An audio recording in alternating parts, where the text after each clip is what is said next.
Pavilion, and I'm going to answer your question that you say how evaluation are evidence-based. So I'm going to talk about environmental and social safeguards, climate finance, indigenous people, and civil society in regard to GCF.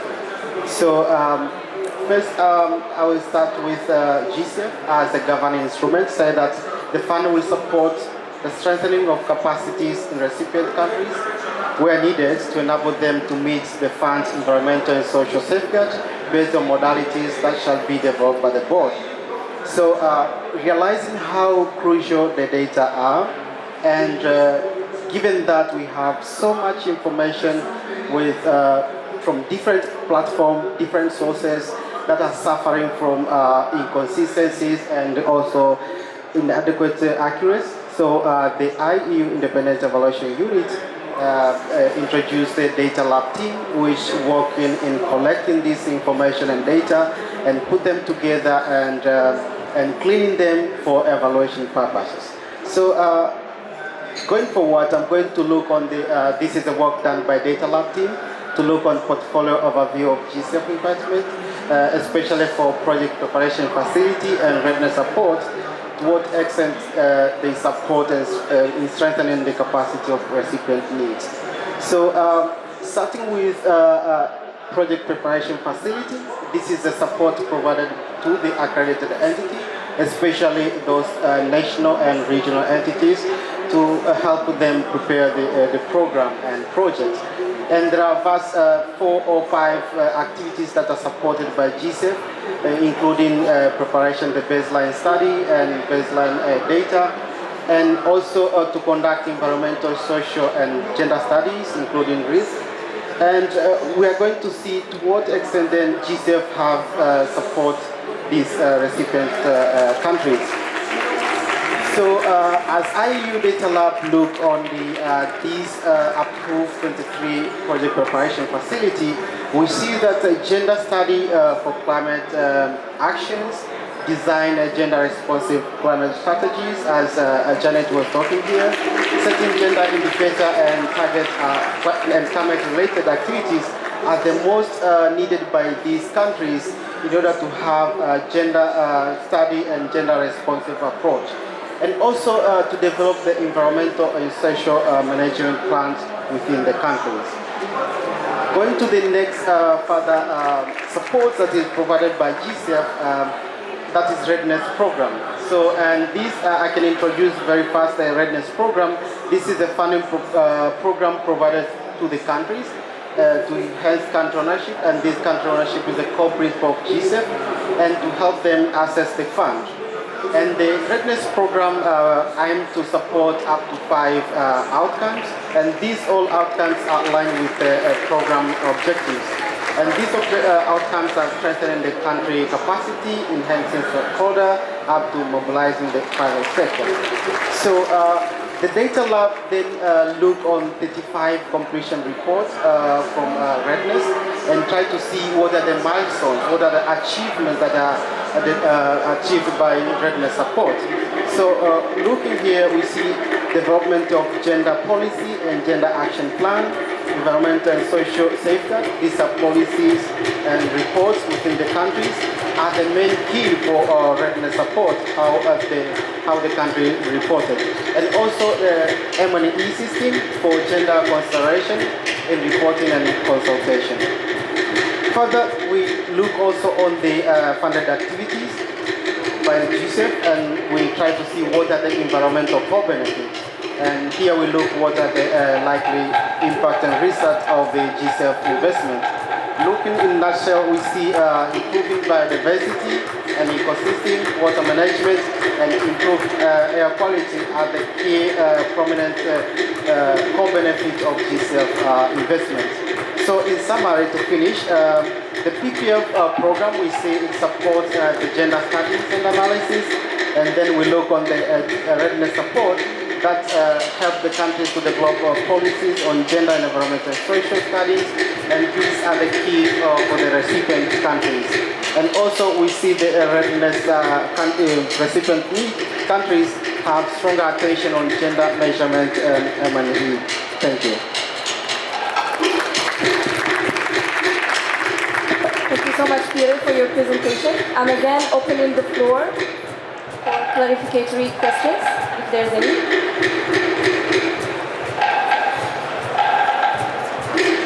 And I see none. Yeah, great.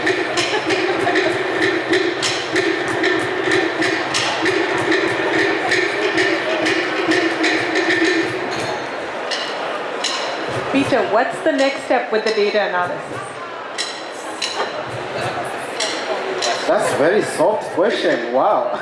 So the next step for Data Lab, we are preparing our Data Lab strategy to see how we can engage to help the evaluation unit in having very credible and robust evaluations. And also we are trying to have this massive relational database within the Data Lab where we can share with our stakeholders and with our partners. No, I wasn't asking that easy a question. I was asking, with ESS data, given the data gaps that you found, can you tell us a little bit more about how you're exploring this data to understand the implications for both environmental and social safeguards and gender, given the gaps that you found, as well as the fact that core benefits are likely to be there, but are clearly under-measured or under-identified? Okay, you make it more tough. So, yeah, the data, we look on the PPF program itself and try to see what are these national entities and regional entities, because we have say that they lack capacity. They don't have capacity, they don't have resources in order for them to prepare gender policies, to have very strong safeguards, and to do some monitoring, evaluation, and measurement on gender indicators. So looking at the PPF, we find out there is a gap here, even in reporting. So at the country level, the countries, they have maybe consultative process, they have stakeholder engagement, but how to connect it to the gender or to environmental social system or have those safeguards, that's a gap that we see there. And also looking at the core benefits, there is no clear by GCF guidance or definition what are the core benefits, given that we have 6 investment criteria that are used to assess these proposals, but we found out like there is no clear guidance to say what are the core benefits.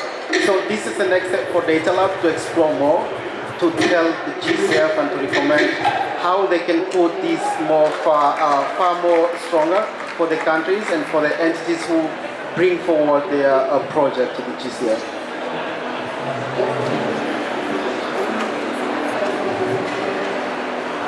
Thank you so much, Peter. I will give the floor now to Kevin Adams, who is a researcher fellow at the Stockholm Environment Institute, and who's going to walk us through Ed Atlas, which is a brand new tool that visualizes development finance flows. So, Kevin, can you please tell us more about it and how it helps actors, especially governments, understand development funding? Great. Thanks so much, Fatima, and thanks also to Peter for handling that tougher time slot and biding my time before I had to get up here and talk to you all. So really appreciate that. I think your presentation also serves as a very excellent transition to what I'm going to be talking about today. I think the very first thing that you said is that there is an enormous amount of inconsistent data out there about climate finance, which makes it really difficult to sort of understand where climate finance is flowing, to who, for what, from where, and then we need to start asking the question about what we're going to do, how are we achieving impacts with that financing or not. So one of the things that we've been doing at SEI is trying to develop a tool to answer some of those questions and to make it a little bit easier.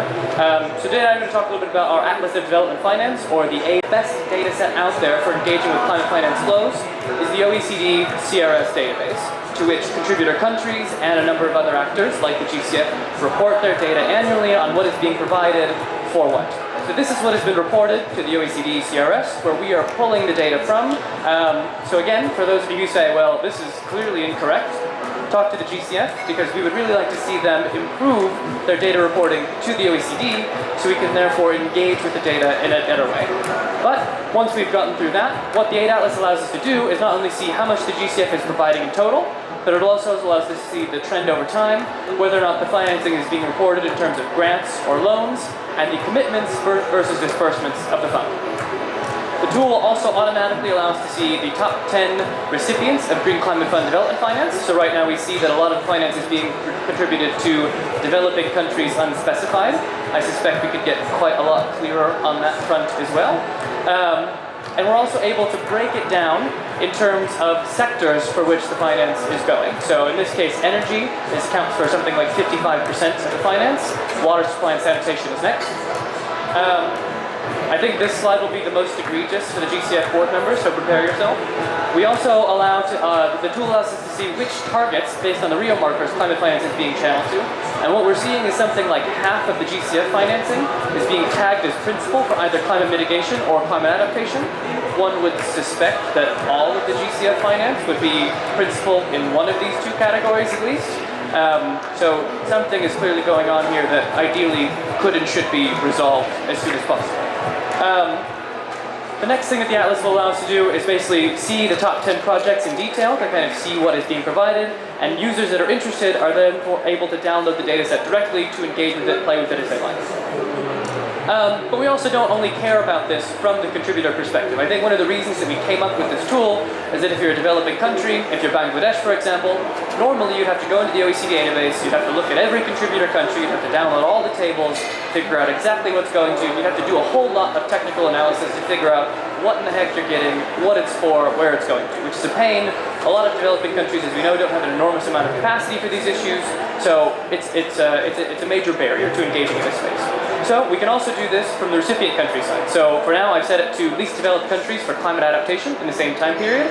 And again, we can see what the total contribution is. So we've got about, what does that say, 8.24 billion over the last 10 years, according to the OECD data set. We see that over time, both have gone up, principal and significant contributions, but significant seems to be rising faster. I'm sure we're happy to see that something like 3/4 of the funding is provided in grants, but we also see that there's a significant difference between what's being committed and what's being dispersed, which means that there are likely to be some hang-ups institutionally on getting the finance to the ground. The part that everyone likes the most about the tool is the next diagram.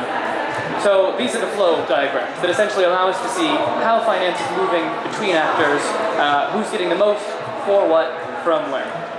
So as we see, the EU institutions are quite high up in this area. Japan is also a major donor. Bangladesh is receiving the most of all of the LDCs in terms of adaptation finance. Quite a lot of that seems to be going to a number of sectors, including agriculture, forestry, and fishing, general environmental protection, and so on.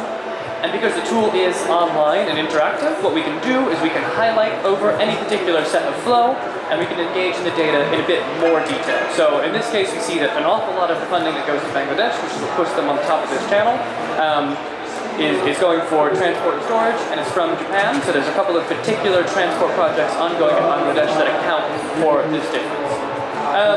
So this sort of raises the question that we started with at the beginning here. How could Aid Atlas enable better CSO engagement in the climate finance landscape? And I only have 3 things left to say. I've got my 3 key messages and I promise I'm done. So the first thing, I think Aid Atlas will encourage contributors to report their climate finance more clearly and allow CSOs to engage in debates about what qualifies as climate finance. The first thing we see when we look at this is that the OECD data is clearly not correct as it currently stands. Every contributor we've talked to said, well, hang on, that's not right. Well, it means you need to find whoever sits in your office and is reporting to the OECD and get their act together, right? That's the first thing that needs to happen, and then we can talk properly about what can and should count once we're on the same page about what's being reported. The next thing we need to do Aid Atlas also makes simple the technical work needed for CSOs to assess and contest volumes of climate finance flows from a recipient country perspective. So as we get the data in right from the donor perspective, as we understand what the donors believe they are providing, then we can start to ask questions about how much developing countries feel that they are getting, and for what, in what terms, and again, have this more engaged conversation about what is actually getting to the countries and what is going to the ground. And then the last thing, and especially on the topic of the session today on environmental and social safeguards, once we can clarify where climate finance flows are going and for what, Aid Atlas can support CSOs to monitor the impacts of finance and help us focus on our funding prioritization questions. So it allows us to ask more, how is funding actually being used on the ground? Is it making the impacts we'd like to see it make? And is it actually doing no harm, or is it benefiting people? One of the things we hope to do with the Aid Atlas in the next year is link this to national level indicators of different development outcomes, which will hopefully allow us to see on a macro level whether or not we see trends moving in the right direction. So that's the Aid Atlas. You're all welcome to check it out online. The website, as we see, is www.aid-atlas.org. So please check it out. It is in beta, so if you experience bugs or have suggestions, we're very happy to hear those. And that's all I have. Thank you very much. Thank you so much, Kevin. Before moving to our next speaker, I'm again going to open the floor to see if there is a... Go ahead, Liane. Sorry. Thank you very much, Kevin. I think it's very interesting, particularly also pointing out that you're drawing on OECD data, which is maybe currently the best that's out there, but it's second best, also politically second best, because it refers... What are the findings or lessons that you can share with us from the CIS perspective? Thank you very much. Good afternoon, good evening, everyone. I'll try to talk over the music. In some ways, it gives a little extra energy as well. Right, so in the climate investment funds, for those who don't know, we're a multilateral climate fund that works across 72 different countries. And we work through 5 partner multilateral development banks. And so on the area of local stakeholder engagement, this was one of our key priority learning themes that we had when we started the Evaluation and Learning Initiative a couple of years ago. And we've been undertaking an evaluation of local stakeholder engagement in the CIF and should be publishing that report early next year. It looked at 3 levels: governance, country investment programming, and projects. And at the governance level, it found that CIF, in its early founding days, did a widespread study of best practices in international funds and was able to come up with an approach to observer organizations and individuals from civil society, indigenous peoples, and private sector to be part of the governance apparatus. And our study found that there was meaningful engagement and participation of those observers in governance meetings, including multiple instances and a high percentage of instances where those contributions had a tangible impact on investment plans and projects. On the other levels, the progress was somewhat mixed. So we saw great examples of investment planning where meaningful local stakeholder engagement in that country-level investment planning process not only engaged important groups and led to broader support, but led to projects that had better benefits for local groups. And this was a really key association that was able to be borne out. And I think it's really worth remembering as we think about the current climate interventions, where we've seen social unrest and protests in various countries, sometimes in response to climate-friendly policies by groups who may be perceived to those policies being harmful to them. And so the more we can anchor climate interventions within a narrative and a meaningful set of engagements around social and economic development for local groups, the more support we'll get and the better buy-in we'll get for these programs and policies. And we saw that borne out in the evaluation. The second area is on Indigenous peoples, and here the CIF has quite an interesting program called the Dedicated Grant Mechanism for Indigenous Peoples and Local Communities.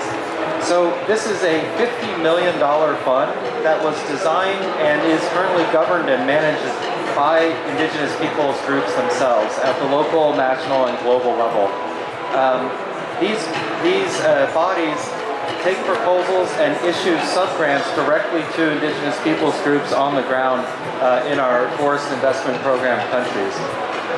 Now, it's early days in the initiative. Many of the sub-grants are just getting going on the ground, but already we're seeing in areas like land titling in Peru or others that these projects are more impactful than some of the top-down approaches, including in natural resource management, livelihoods, and other areas.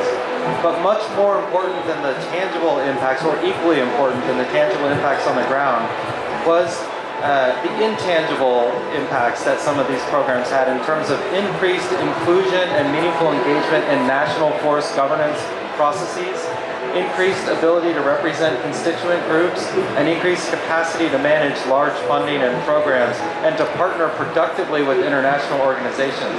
And when we look at the sustainable forestry sector as a whole, that's critically important, that building up of trust and partnership to allow sustainable forestry programs to flourish. And so I encourage you to check out the report online. I have a few briefs here, but right now various organizations, including in the MDBs where we work, are looking at this as a model that we could potentially scale up and replicate. The final area I want to touch on is gender.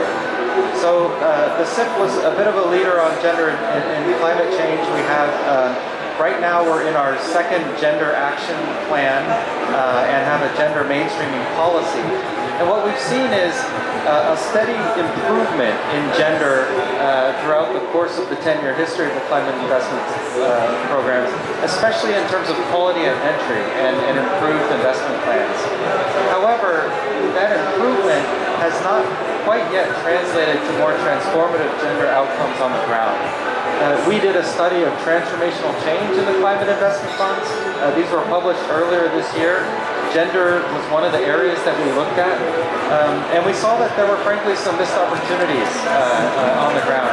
And building on the previous presentation, particularly where programs are able to engage in the national and local gender machinery, local groups, institutions, national policies and strategies, and engage with those spaces more meaningfully, you had a better chance of those more impactful and transformative gender outcomes, and this idea of getting beyond participation or beneficiaries as an end goal in itself.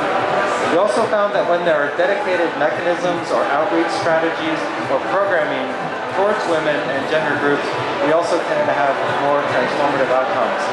One of the studies that we funded within the Evaluation and Learning Sorry Initiative... to interrupt you, Joe. You still have 30 seconds. A second. Perfect. Looks at behavioral economics to test different strategies for gender outreach to different gender groups in rural Mexico. And this is being implemented by the Mind, Behavior, and Development Unit in the World Bank. Again, there's first phases of the study that have been published before, and the final study will be published early next year. And what it's finding is you can't just take a one-size-fits-all to advertising program and trying to get engagement and meaningful uptake. You really do have to have explicit, targeted outreach that takes into consideration gender differences and gender differences across regions. I'll stop there, but I look forward to the discussion. Thank you so much, Joe, for your informative presentation. I'm going to open the floor again for any clarificatory questions on Joe's presentation. I think one of the takeaways from this conversation in relation to work of SIP and GCF is that SIP has very good practice and dedicated grant mechanism, but I think it doesn't have Indigenous peoples standalone policy in the fund, and also it doesn't have a direct guidance and reporting system to the convention, climate change convention. That's where we, at least we Indigenous peoples feel you should work on this one. But this GCF has Indigenous peoples policy, but does not have dedicated funds for Indigenous peoples for their own capacity building and for their own needs. So that's where you can exchange the good relations amongst yourself. Thank you.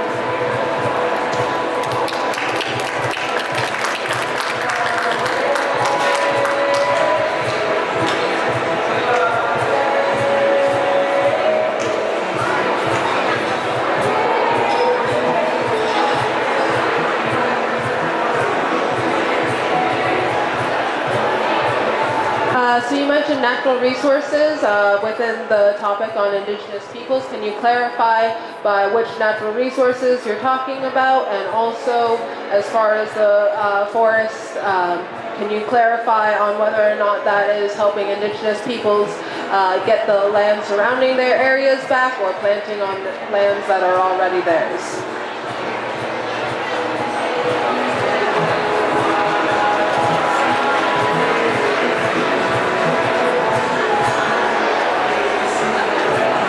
Over to you, Joe. Thank you for the question, and I just want to thank both of you for such excellent questions. On the Indigenous peoples question, that's a fantastic point, and a good example where learning across fund from one another of what's working well and what hasn't worked well can allow us to improve practices in the future. And I would extend that to gender as well. It's not just about gender mainstreaming, but dedicated program that explicitly supports and empowers the group. So I take the point that having both a policy and a mainstreaming strategy as well as dedicated funding and programming would be the place that I think we would want to get to. On the land titling programs, I don't know many of the details of that program. I work across the whole SIP, including the 4 different areas and funds, so I'm not as knowledgeable, unfortunately, about the details, but I could try to get back to you with a more specific answer. I do know, however, that they've had success in scaling up land titling documentation and impacts, so I'll get back to you with more specifics on that. And the types of natural resource management, some are linked directly to national and provincial RED Plus programming, and involve being more linked to some of the payment for environmental services aspects. Others are more about sustainable forest practices to protect the forest, but also secure livelihoods. So I'll leave it there and follow up afterward to get a better answer from someone who's more of an expert in these areas. Thank you so much, Joe, for your presentation. And last but not least, or best for the last, we have with us Liane Schalatek, who is active observer for civil society organizations representing developed countries' constituency at the Green Climate Fund. So, Liane, you are obviously an active observer in many boards and very active in the climate finance sphere. Based on what we've heard so far, how can we bring civil society closer to climate finance? So I have not prepared anything, but I've listened carefully, and I think I have a couple of comments that I think probably feed into answering some of the questions, because they also point out to the depth. So first of all, thank you very much for the invitation. On Andrea's presentation, I think it's very important that the independent evaluation unit puts the evidence, the numbers out there, particularly because it's very corresponding with the experiences that civil society in observing project preparation, because we are not at implementation stages, but preparation has seen in the Green Climate Fund for the 124 projects approved, and has brought to the attention of the board over and over again in project in interventions that we have made on specific projects. So great that we have the scientific evidence to basically back up what civil society has been saying all along. On Erica and the environmental and social safeguards, I couldn't be agreeing more. It's absolutely important that the Green Climate Fund, if it wants to have the transformative effect that it claims to have, and through its network of now 95 implementing entities, actually sets new best practice standards. That means going significantly beyond the IFC because of all the weaknesses that we've seen, particularly with respect to Indigenous people. New private sector actors, I think, complicates matters, which is also a reason why we need to be even more aware, and that's due to the work on financial intermediaries, financing facilities, and other approaches where it's really, really difficult at the time of approval knowing whether a new actor like a private equity fund that is accredited, has nothing done on climate before, has the capacity or even the intention to actually look at the proper implementation of environmental and social safeguards. We all know Peter is patient, just demonstrating that you have the policies on book doesn't mean you have the willingness to implement them. The track record for many of the accredited entities is actually showing otherwise. And policies can be developed and very frequently are developed by a consultant who is actually not integrated into the work of the accredited entity. Amy on Red Plus, wonderful to hear your outcome. I wish that colleagues from the GCF Secretariat that are looking and upscaling Red Plus approaches are listening very carefully as we are developing the strategic plan, because those should be the kind of experiences that flow into the midterm evaluation for the Red Plus program that is currently happening, where we've already seen problems exactly along the line what you are pointing out, that there are no clear benefit sharing plans or systems, that the capacity of national countries, and again, the willingness to implement, for example, to protect indigenous people's rights are very much under doubt. I just want to point out that the first Red Plus results-based finance project approved under the results-based finance pilot program is in Brazil, which under the current government and with some of the reversal of participatory structures, including for civil society stakeholders and indigenous people, is probably not in a good capacity to implement Red Plus. On Janet, the gender, it's very important to have the criteria, obviously, for measuring gender results.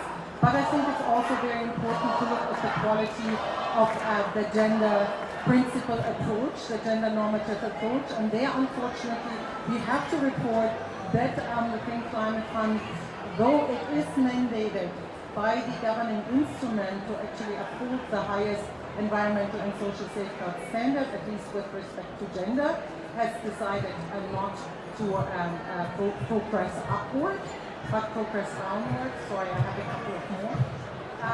Then you still have 1 minute. Thank you very much. So I think this is very important also to just see gender, as was pointed out, is not just a matter of integrating in a project proposals, writing a project-related gender analysis and a gender action plan. It's very much about changing mindsets. So it's encouraging that a lot of the financing in readiness and preparatory support is actually picked up or requested for support with environmental and social safeguards and gender, and we hopefully see, but if not immediately, then over time, a much better integration. Lastly, I want to come to Joe and the CIFs. And I agree, the dedicated grant mechanism is a wonderful example. I think if you're talking about participation, stakeholder engagement and benefit sharing, we need to, in the GCF context, talk in particular about increasing the accessibility of stakeholders like women, indigenous people, marginalized communities writ large at the local level to Green Climate Fund finance, through projects like Enhanced Direct Access, which is not going anywhere apparently in the Green Climate Fund, but also very clearly through a mechanism like a dedicated grant mechanism on the secretariat level to just make sure that a certain amount of financing is flowing through that engagement.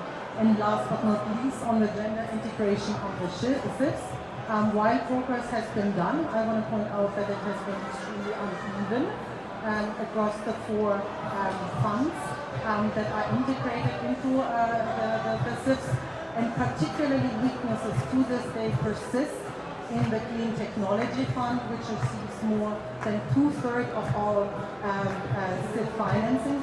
So this is not a small amount to smooth it. It's obviously very critical, and there are also a lesson to be learned by the GCF that one needs to focus particularly also seeing the real allocation of financing in the Green Climate Fund, which is still in trend equivalent terms, relatively balanced, but in nominal terms, overwhelmingly with 63 to 37% in favor of mitigation, that we are looking particularly how we bring a gender perspective into the mitigation process. Thank you.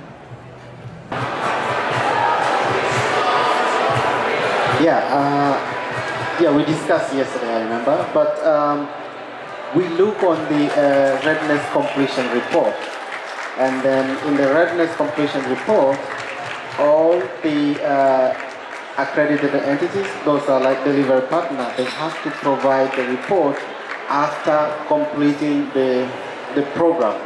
So they have some, they have the template that they have to report what are the achievements they have they achieve through the implementation, and they can provide. So they can provide the annexes in terms of if they say they develop a concept note, so they have to attach a concept note, or if they say they develop a country program, they have to submit a country program. But when it comes to environmental and social safeguards, they can say we develop an environmental and social management plan or management system. But there is no requirement for them to attach it. So sometimes it's really vague. We can't say like they can report, we do 1, 2, 3, 4. But in case of following up and for them to show us what did you do, that's a gap that we still don't have enough information to verify that one. And also they can say they develop the policy within the country, but the policy, so how can you verify that they have the policy to follow up? And it's not like just a document, a report or paper, but is it implementable? How is it used in the country and in the project implementation?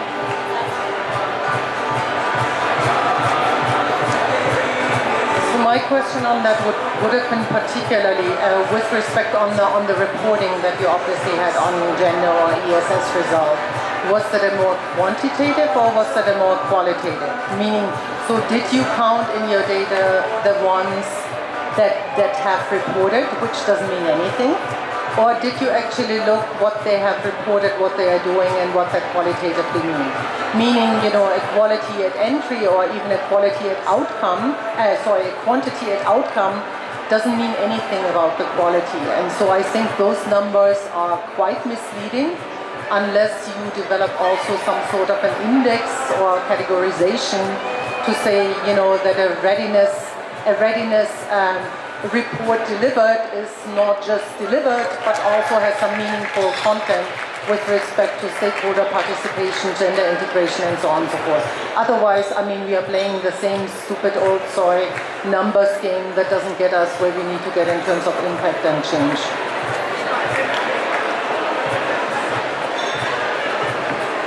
You're absolutely right, Liane. So there's no, this is just self-reported. There's no verification that is done, and there's no qualitative assessment of all of these products that are reported. So one of the things that we are also saying in the environmental and social safeguards evaluation that Andrea spoke about is exactly this, that you can't have checklists that are just put into these reports. You have to go behind them. And currently, the GCF is not meeting a very, very basic standard on that. So, if I can just follow up, I think one key issue, particularly related to projects, again, is the weakness of the current monitoring and accountability framework in the GCF, which is over-reliant on the self-reporting of accredited entity.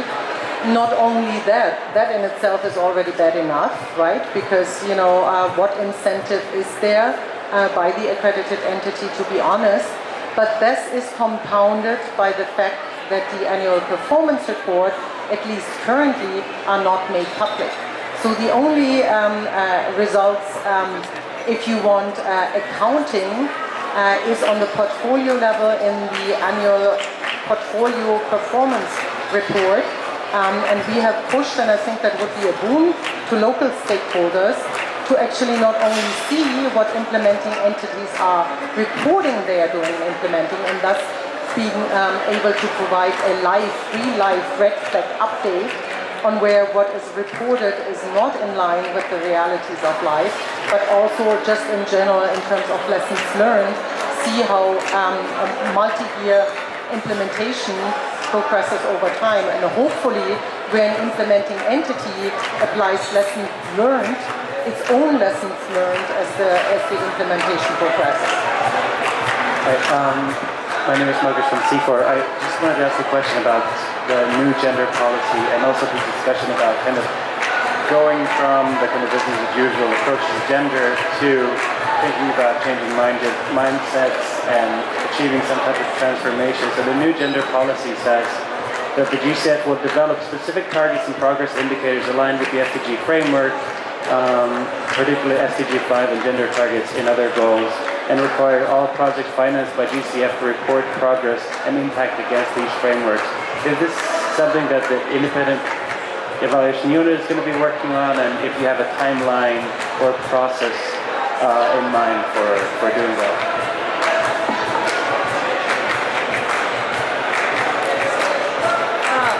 So, if you meant, are we going to look at gender across all projects and investments?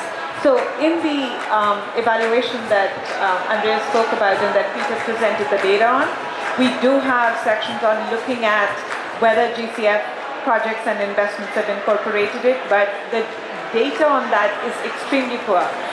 So going back to what Liane also said, we did what's called the stoplight study. So we looked at quality at entry of 93 projects into GCF, and we found that those were very, very bad. And basic things like Project 101, things like baseline data are not accounted for, theories of change, etc. All of those are not accounted for, and gender is very, very sparse in terms of just self-reporting, right? But there is the plan to do a bigger evaluation just on gender. It's just that we are waiting for most of the board to approve all of the new framework that is essentially predicated on the new ESS policy, right? And so we're waiting for that as well before we can take that on. But Andreas, did you want to add to that?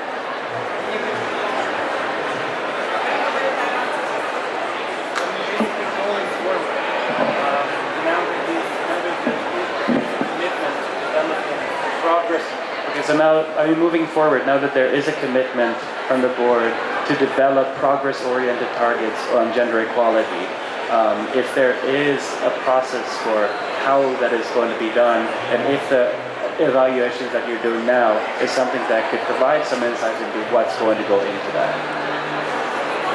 We don't set the targets. So the IEU does not set targets. We assess the GCF against targets that are set, but we do assess them for both things. Is it doing things right, and is it doing the right things? And so when we are looking at gender and gender policy, mainstreaming and targets, then we are also saying what's Blue Sky's thinking? Shouldn't the GCF try and achieve a higher standard than where it is now? And that's also the lens that we are using for the ESS evaluation. Yeah.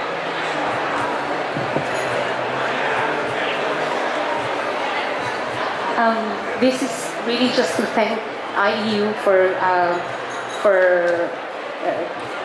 hosting this kind of dialogue, and we wish we could have more. I just want to share that our organization commissioned scoping studies of 10 countries before the GCF IP policy has been adopted.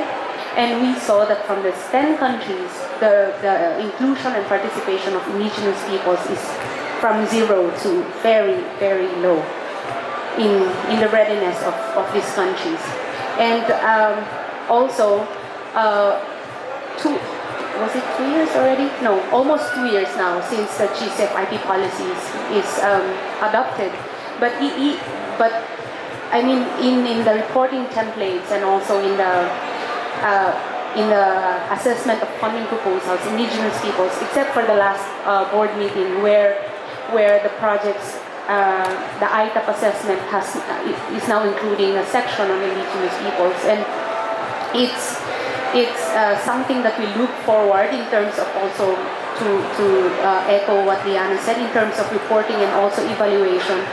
That whereas we have figures, for example, of countries saying yes, we did like a checklist of yes, we did engage with Indigenous peoples, we really would like to look more into how they did them, who were there, the process, so stories beyond numbers.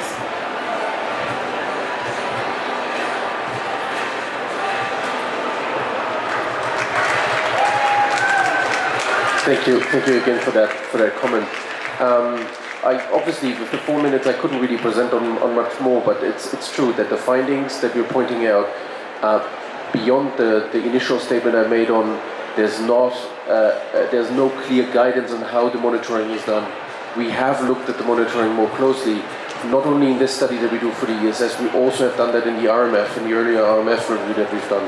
Here we pointed out that there is a de-link between what we do in terms of reporting for outcomes and impacts, or what we aspire to do for outcomes and impacts, and the reporting on matters that matter more to us than the reporting on outcomes, which were more related to IPP and more related to gender. So what we found is that in the templates of the annual progress reports, there's an absolute de-link between those two areas. So there's no vision to look at this consistently and look at the question of all the different outcomes with regards to co-benefits, with regards to Indigenous peoples, with regards to good, strong participatory processes, as well as gender outcome related targets.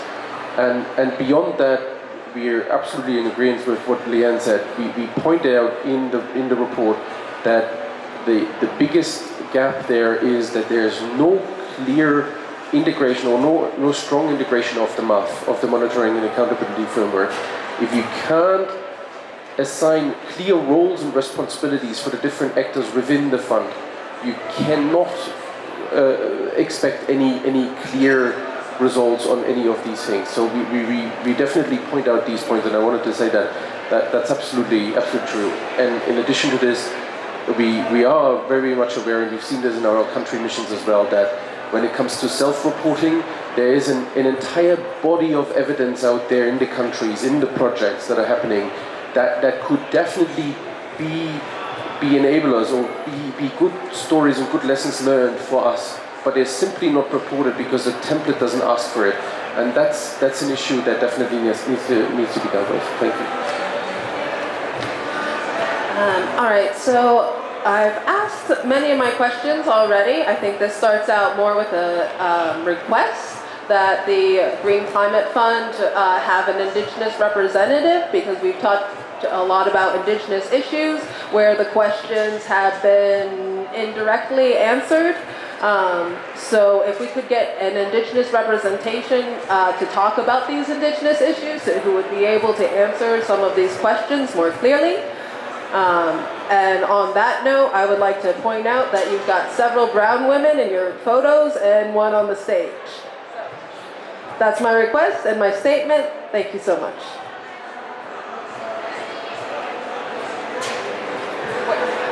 Quickly, I also wanted to go back to the previous question, which is that in the country ownership evaluation, we found that GCF engagement with Indigenous peoples as well as other stakeholders reduces as you move away from the capital.